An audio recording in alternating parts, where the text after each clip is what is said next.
بدکاریوں میں ڈوبا ہوا رہتا تھا، لیکن جیسے ہی آفتاب اسلام کا سورج آفتاب اسلام طلوع ہوا اور لوگوں کے دلوں میں اسلام کی بلندی آنے لگی، تو میرے بزرگ دوستوں پھر لوگوں نے بتایا کہ جب ماں باپ پورے ہو جائے تو اس کے گلے میں رسی باندھ کر بازار میں فروخت نہیں کیا جاتا ہے۔ میرے مصطفیٰ نے فرمایا کہ باپ اگر بوڑھا ہو جائے تو تم اس کی عزت کرو، تم اس کی تعظیم کرو، تم اس کی خدمت کرو، کیونکہ وہ تمہارے لیے جنت کے دروازوں میں سے ایک دروازہ ہے۔ جب ماں ضعیفہ ہو جاتی ہے اور لوگ ماں کے گلی میں رسی ڈال کر بازار میں چھوڑ کے آتے تھے، میرے مصطفیٰ نے فرما دیا اے لوگوں، ماں بازار میں بیچنے والی چیز نہیں ہے، ماں جو ہے بازار میں خریدنے والی چیز نہیں ہے، ماں کو جو ہے ذلیل و خوار کرنے والی چیز نہیں ہے۔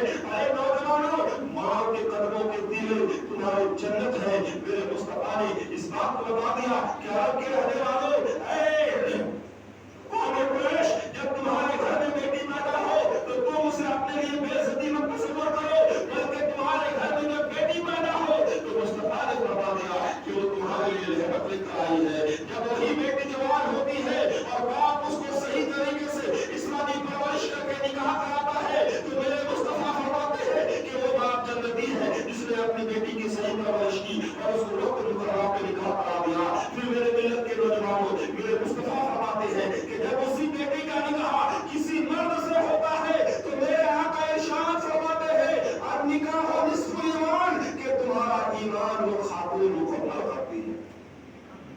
تو جب وہی بیٹی ماں بنتی ہے تو میرے مصطفیٰ ارشاد فرماتے ہیں کہ اے نوجوانوں، اب وہ بیٹی ماں بن چکی ہے، اب تمہاری جنت تمہارے ماں کو قدم پڑے ہے۔ میرے بزرگوں، یقیناً دنیا نے اس بات کا اعلان کیا، دنیا نے اس بات کو بتایا کہ دنیا نے اس بات کو بتایا کہ اب تو ہم عورتوں کو زندہ قبر میں دفن نہیں کرتے ہیں، اب تو ہم عورتوں کو بچیوں کو زندہ قبر میں نہیں کرتے ہیں، زندہ قبروں میں دفن نہیں کرتے ہیں۔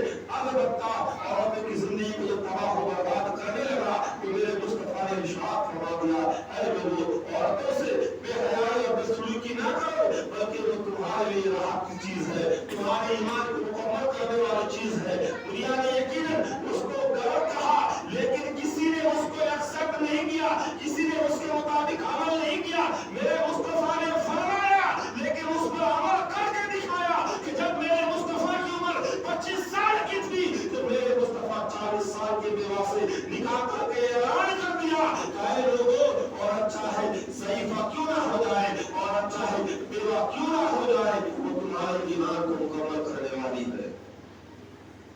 اسی مصطفیٰ کے میلاد کی خوشی میں ہم لوگ جمع ہوئے ہیں۔ مصطفیٰ کے اندر یقیناً ہر خوبی موجود ہے۔ اللہ نے ہمارے اور آپ کے نبی کو بے مثل بے مثال پیدا کیا، ان کا مثال ہی کوئی نہیں، بے عیب پیدا کیا۔ مصطفیٰ کے اندر عیب ہی کوئی نہیں۔ اب عورتیں مصطفیٰ کے اندر عیب نکالے، لیکن سوشل میڈیا ہم لوگ ہر کوئی یوز کرتے ہیں۔ آپ بتائیں گوگل میں سرچ کریں، گوگل میں سرچ کریں کہ ورلڈ میں سب سے زیادہ فیس، جب سب سے زیادہ 1 لاکھ مند انسان کون سا ہے تو سب سے پہلے پروفیٹ محمد صلی اللہ علیہ وسلم آئے گا، جس کو دنیا نے تسلیم کیا کہ محمد کے اندر کوئی عیب نہیں ہے، کوئی خامی نہیں ہے، کوئی کمی نہیں ہے۔ اس نبی کے اندر عیب تلاش کر رہا ہے۔ اللہ نے اب ایک بات قابل غور بتاؤ کہ یہی وہ امت ہے جو آج مصطفیٰ کو رسالت کو داغدار کرنا چاہتا ہے، یہی وہ امت ہے جو مصطفیٰ کے علم غیب کا انکار ہے کر رہا ہے، یہی وہ امت ہے جو میلاد مصطفیٰ کے محفلوں کو یا جلوس محمدی کو غیروں سے تشبیہ دے رہا ہے، یہی وہ امت ہے جو مصطفیٰ کی عظمت کو داغدار کرنا چاہتا ہے۔ اور اسی امت کے لیے مصطفیٰ پیدا ہوئے تو رب حبلی کہتے ہوئے پیدا ہوئے، مصطفیٰ جلال ہوئے تو رب حبلی کہتے کی صدائیں بلند ہوتی رہی۔ مصطفیٰ رات رات پر کھڑے ہو کر ہم گنہگاروں کے لیے، اس بدکار امتی کے لیے روتے رہے، اس بدکار امتی کی گناہوں کی معافی مانگتے رہے، اس گنہگار امتی کی گناہوں کی تلافی کرتے رہے۔ مصطفیٰ قبر میں گئے تو رب حبلی امتی کی صدائیں آئیں، کل قیامت کا میدان ہوگا، حشر کا میدان ہوگا، لوگ اپنے گناہوں کو لے کر حاضر ہوں گے، لوگ امتی میں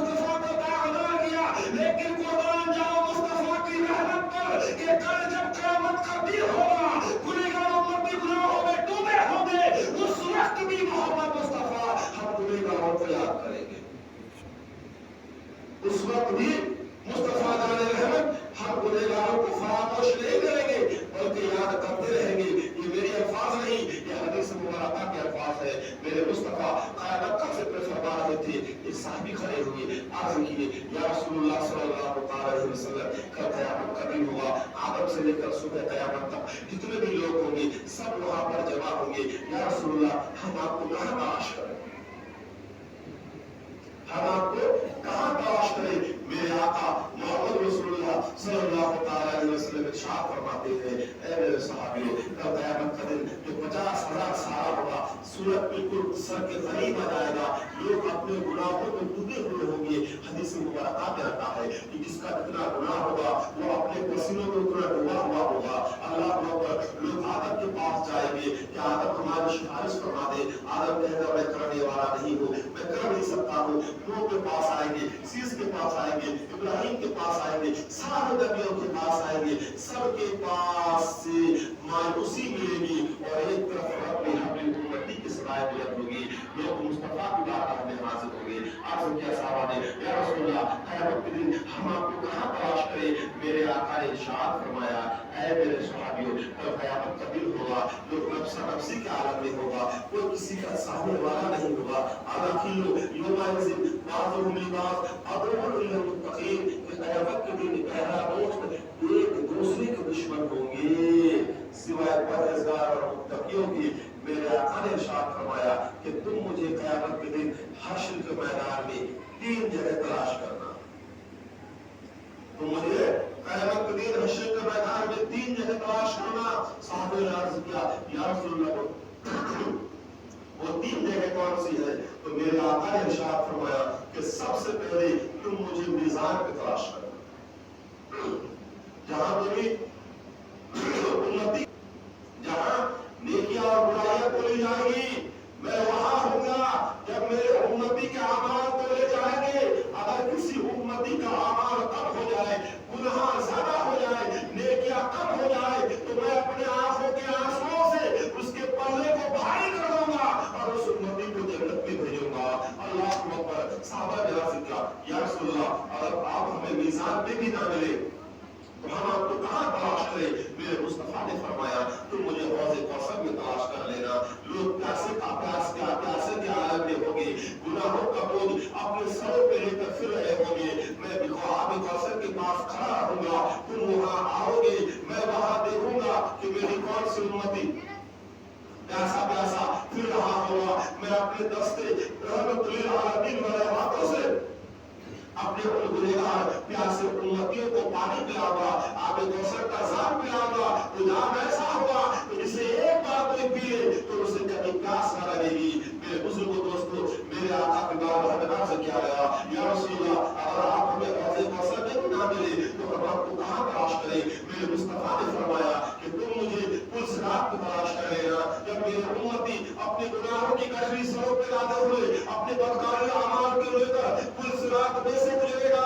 साहबों ने अर्ज़ किया, या रसूलल्लाह, पुल सिरात क्या है? मेरे मुस्तफा ने इरशाद फरमाया, पुल सिरात जहन्नम में बनी हुई एक ब्रिज है, पुल है जो तलवार से ज्यादा तेज और बाल से ज्यादा बारीक होगा।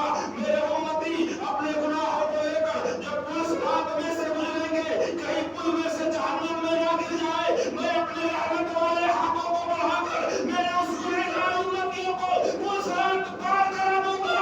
मेरे बुजुर्गों, अपने आप से पूछता हूं, जो नबी पूरी जिंदगी आपके गुनाहों की बख्शिश की माफी मांगते हैं, जो पूरी जिंदगी रात रात भर अपने गुनहगार उम्मती के गुनाहों को बख्शवाने में लगे रहे, जो नबी कब्र में भी बेकरार और बेचैन रहे, जो नबी हश्र के मैदान में भी हम गुनहगारों को फरामोश ना करे, आप बताएं कि उस नबी के लिए ऐसे महफिलें बनाना कब से शिर्क को बिदअत हो गया? आप समझ में आ रही है? मुझे लग रहा है कि आप बात नहीं समझ पा रहे हैं। जैसे मुझे गौर से देख रहे हैं, मैं डर रहा हूं कि आप शायद बात नहीं समझ रहे हैं। एक बार और जगह पढ़ लें।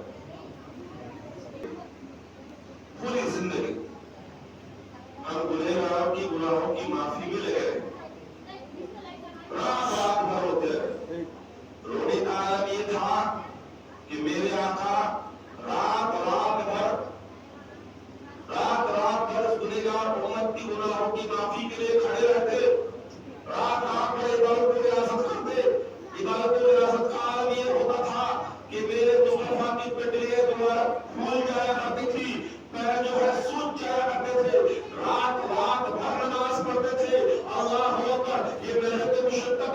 तबारक व तआला को बर्दाश्त न हुआ, रब की रहमत जोश में आई, जिब्राइल को भेजा, कहा जिब्राइल जाकर तेरे महबूब से कह दो या अय्युहल मुज़म्मिल कुम इल्ला क़लीलन निस्फ़हू, कहे मुज़म्मिल के चादर ओढ़कर सोने वाले महबूब आप रात के आधा हिस्सा इबादत करें, या उससे कुछ कम करें या उससे कुछ ज्यादा करें, पूरी रात इबादत ना करें। रात की इबादत तो माफ हो गई, लेकिन मेरे बुजुर्गों दोस्तों, मेरे आका उसके बावजूद भी रात रात भर इबादत करते थे। इश्क ने पूछा, ऐ मुस्तफा इबादत तो माफ हो चुकी है, अब इबादत कैसी? तो मेरे मुस्तफा की बारगाह से जवाब आया कि जब गुनाहगार उम्मती के गुनाहों को देखता हूं तो बिस्तर पे नींद नहीं आती। जब गुनाहगार उम्मती के गुनाहों को देखता हूं तो बिस्तर पर नींद नहीं आती है। और ये उम्मत देखो, मुस्तफा के मीलाद को मनाने को बिदअत और शिर्क कह रही है। ये उम्मत देखो, मुस्तफा के नाम पर खाना खिलाने वाले को नई रिवाज बोल रही है। इस उम्मत को देखो कि उम्मती मुस्तफा से मोहब्बत करने के बजाय जो हुजूर से मोहब्बत करते हैं, उनके दिलों से इश्क रसूल को खत्म करने में लगी हुई है। आप लोग ये बात सुने होंगे, मिलाद के मौके पे सब मैं लोग अपने अपने घरों से निकल आते हैं और मिलादों की महफिलों पे हजारों फतवे लगना शुरू हो जाता है। मेरे बुजुर्गों, मैं कुर्बान जाए एक बात में आपसे करूं कि एक अशार है कि चारों तरफ था नजदी वहाबी, बीच में तन्हा मेरा था। चारों तरफ था नजदी वहाबी, बीच में तन्हा मेरा रजा। ऐसे आलम में इस्लाम बचाना सबकी बस की बात है। इस जमीन पे इशारा पर अर्ज कर रहा हूं, खुल के नहीं, इशारा पर समझ जाएगा। इस एरिया में चारों तरफ दुश्मनान रसूल है और बीच में आशिकान रसूल आप लोग बैठे हुए हैं। सुभान अल्लाह। ऐसे हमारा दुश्मन नहीं है, हमारा दुश्मन हरगिज नहीं है। हमारे साथ उठता बैठता है, आपसे शरीक भी होता है, सब कुछ करता है। ये दुश्मन है दुश्मनान मुस्तफा। दुश्मन अहमद पर सिद्दत कीजिए, मुहम्मद की क्या बराबत कीजिए। मिस्र फारस जलजले और नस्ल में, मिस्र फारस जलजले और नस्ल में मुस्तफा की अहमद का चर्चा कीजिए।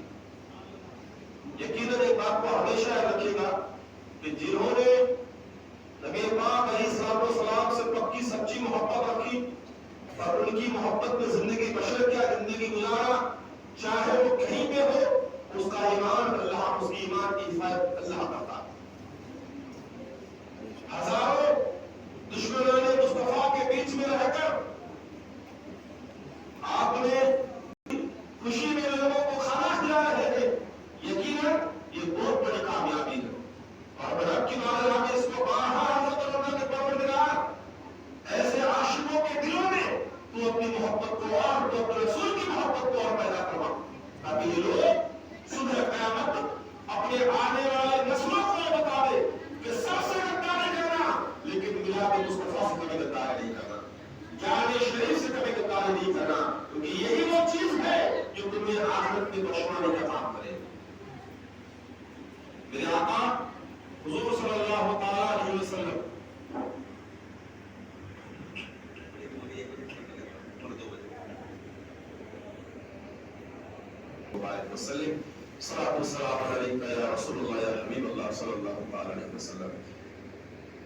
मिलाद से हटकर 2 मिनट का वक्त मैं आप लोगों से लिया। एक बेहतरीन और इस्लाह वाली बात आपको बता, जो मिलाद के मौके पे आप लोगों ने लंगर मोहम्मद सल्लल्लाहु अलैहि वसल्लम का इंतजार किया है। जो लोग इससे दूर रह रहे हैं उनको मैं नसीहत करूंगा कि कभी ऐसे मौके हाथ से ना गवाएं। ये आपकी बख्शिश का जरिया है, आपकी गुनाहों की माफी का एक कुंजी है। यकीनन हजारों अमाल आपके पास होंगे, नमाज आपके पास होंगे, रोजे आपके पास होंगे, हज आपके पास होंगे, ज़कात आपके पास होंगी, सारी चीजें आपके पास होंगी, लेकिन अगर आपके दिल में हुजूर की मोहब्बत नहीं है, हुजूर की चाहत नहीं है, तो ये सारी चीजें बेकार। एक अल्लाह के नबी थे वज़ीर नाम से, उम्मती का निकाह था। हमारी ख्वाहिश फिर बैठ हो आप लोग तो ख्वाहिश होती है कि हम अपने पीर साहब से निकाह पढ़ रहे हैं, अच्छा करें। हमारे इमाम साहब हमारा निकाह पढ़ रहे हैं, बहुत अच्छा लगता है और पढ़ाना भी चाहिए। इस बात को याद रखिएगा। आप कौन आके किस तरह का निकाह पढ़ा देते इस बात को में आज से 30-40 साल पहले जो ज़ईफ हमारे हैं उनको मालूम होगा कि मोहल्ले में कभी डिवोर्स नहीं होता था, तलाकें नहीं होती थी। 30 साल पहले 40 साल पहले तलाक नहीं होती थी, डोली आती थी तो जरा जरा करता था। आज तलाक नॉर्मल चीज है, हम उसको एवरेज दे लेते हैं। निकाह के खुराफात की वजह से, निकाह में गलत रस्म रिवाज की वजह से, निकाह शरीयत के मुताबिक हो ही रहा, इस्लाम के मुताबिक हो ही रहा, निकाह ख्वाहिशात के मुताबिक हो रहा। पसंद है जब आप सुन्नत मुस्तफा के तहत निकाह करोगे तो यकीनन वो निकाह टिकने वाले निकाह होंगे। तो एक उम्मती का निकाह था, उस अल्लाह के नबी के पास गए और कहा कि मेरी ख्वाहिश है कि आप जो है मेरा निकाह पढ़वा दें। बेशक क्या बड़ी बात, ये जो आप सारे लोग मिलकर जो लंगर मोहम्मद लगा है नहीं, लंगर मोहम्मद का इंतजाम किए है उसके मुताबिक तो निकाह करा दे। तो उम्मती जो है माँ बाप से ज्यादा, नबी जो है अपने उम्मती से मोहब्बत करता है माँ बाप से ज्यादा। तो उम्मती ने कहा कि आपको निकाह पढ़ाना है, तो नबी फौरन आके ठीक है बेटे मेरा काम हो। अब निकाह का टाइम हुआ तो नबी जो है अल्लाह के पैगंबर जो है पहुंचे निकाह पढ़ाने के लिए। अब दूल्हा जो है स्टेज पे बैठा हुआ है, लोग उसको मुबारकबादी दे रहे हैं, लोग दोस्त अहबाब अजीज व अकारीब सब बैठे हुए। निकाह हर तरफ खुशी है, निकाह में दर्द थोड़ी ना होता है, हर तरफ लोग खुशियां मना रहे हैं। एकाएक जब अल्लाह के नबी तशरीफ लाए तो लोगों के बीच में मालिकुल मौत को देखा। मालिकुल मौत का फरिश्ता, अब जहां मालिकुल मौत आए वहां की खुशियां नहीं होगी ना। अब मालिकुल मौत तो हमारे तरफ खाली नहीं है कि घूमता फिरता है, टाइम पास करता है, ऐसा तो हो नहीं। अल्लाह ने उसको काम लगा दिया है वो निकालने के लिए, वो जहां जाएगा वहां मौका होगा, उसमें कोई शक नहीं। अब अल्लाह के नबी ने देखा कि मालिकुल मौत वहां फिर रहा। अल्लाह के नबी हैरान है कि मालिकुल मौत यहाँ किसी के रूह कब्ज होने वाले है, कोई मरने वाला है, कोई मरने वाला है। तो मालिकुल मौत के पास अल्लाह के नबी पहुंचे, उसका हाथ पकड़ा और खींचा कि भाई तुम यहाँ चल रहा है क्या, किसका टाइम हो गया, फट जाने वाला है। तो मालिकुल मौत कहने लगा कि अल्लाह के नबी जिसका आप निकाह पढ़ाने आए हैं, निकाह पढ़ाते ही उसका रूह कब्ज करने वाला है। देखिए होंगे, आप भी सुने होंगे ऐसा बात, जिसका आप निकाह पढ़ाने के लिए आए हैं, निकाह पढ़ाते ही मैं उसका रूह कब्ज करूंगा। मालिकुल मौत ने कहा निकाह से पहले तो बच्ची की जिंदगी बच जाए, नहीं, हुक्म है निकाह के बाद, वक्त है निकाह के बाद। अल्लाह के नबी बड़े अफसोस हुआ कि आज मेरे उम्मती का निकाह है और निकाह के बाद फौरन उसका रूह निकाल ली जाएगी, वो मर जाएगा, इस दुनिया से चला जाएगा। बड़े गमगीन है, खुशी हो गई, गमगीन के आलम में उस निकाह की महफिल में बैठे, निकाह पढ़ाई, निकाह पढ़ाने के बाद बधाई दिए, बस पैर पीछे कर रहे थे, लोगों ने दूल्हे को बधाई देना शुरू किया, चारों तरफ से लोगों ने दूल्हे को घेर लिया। अल्लाह अकबर, अब अल्लाह के नबी से देख रहे हैं कभी मालिकुल मौत इस दूल्हे के रूह को निकालेगा, अभी मालिकुल मौत इस दूल्हे को मार देगा, अभी मालिकुल मौत इस दूल्हे को जमीन पे गिरा देगा। लेकिन वक्त गुजरता जा रहा है, मालिकुल मौत खड़े हैं, उस नौजवान के रूह को नहीं निकाल रहा है, उस दूल्हे के रूह को नहीं निकाल रहा है। अल्लाह अकबर, ये मंजर अल्लाह के नबी देख रहे हैं। देखते देखते क्या देख रहे हैं कि जो मालिकुल मौत दूल्हे का रूह कब्ज करने के लिए आया था, बगैर दूल्हे का रूह निकाले हुए वापस उल्टे कदम चले जा रहे हैं। समझा?